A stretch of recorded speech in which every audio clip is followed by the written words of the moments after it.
अस्सलाम वालेकुम नाज़रीन, आप देख रहे हैं फ्लाई न्यूज़। खबर शामिल करते हैं खादिम हुसैन पाहवर की।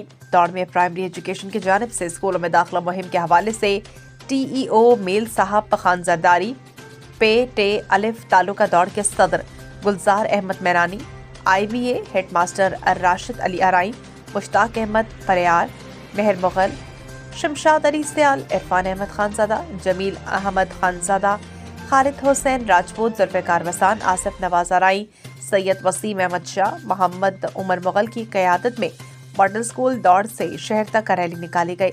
रैली में असातिज़ा बच्चों की बड़ी तादाद शामिल थी।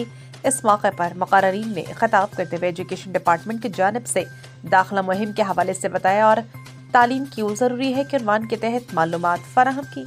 काफ़ी बार लखे बार स्कूल में बाहर अज की रैली इन सिलसिले में आज ॿारनि खे सरकारी स्कूल में दाख़िल कराइनि, ॿारनि खे इल्मु मिले रोशनी सां इन लाइ रैली कढी आहे। साहब PO साहब जी अॻवानी में लॻनि था भई ॿारनि खे स्कूल में दाख़िल करायो। ॿार जेके ॿार रोडनि था दिक़त में दुकाननि ते कमु कनि था उन्हनि खे स्कूल में दाख़िल करायो वञे, इन सिलसिले में रैली कढी।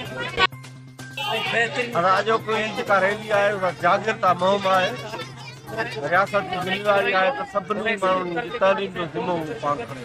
इन करे असां मुआशरे जे माण्हुनि खे या आगाही था ॾियूं त पंहिंजनि ॿारनि खे सरकारी स्कूलनि में दाख़िल करायो, जिते का बि फीस कान्हे का बि ड्रेस कान्हे का बि किताबनि जी रक़म भरणी कान थी पए ऐं सभु ॿार सरकारी स्कूलनि में दाख़िल कराइनि।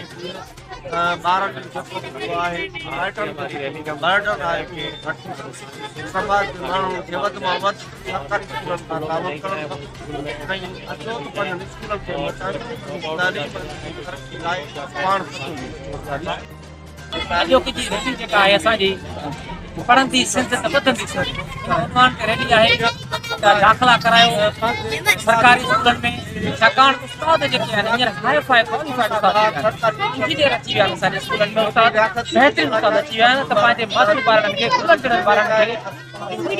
में दाख़िल करायो। उते